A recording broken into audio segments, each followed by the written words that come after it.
Personalize your Family Hub by sharing your favorite pics of the family or those cute videos of the little ones with Google Photos. Adding Google Photos to the gallery is a cinch. Tap Connect to Google Photos. Then tap Connect to Google Photos once more. Enter your email and then password.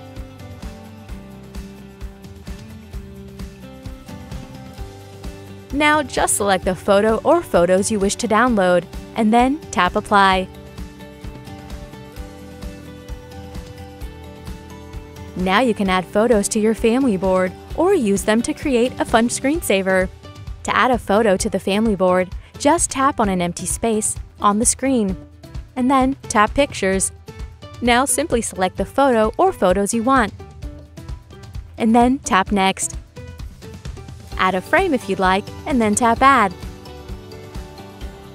You can even move your photo and resize it. The Family Hub makes accessing and sharing all your Google Photos and videos a cinch.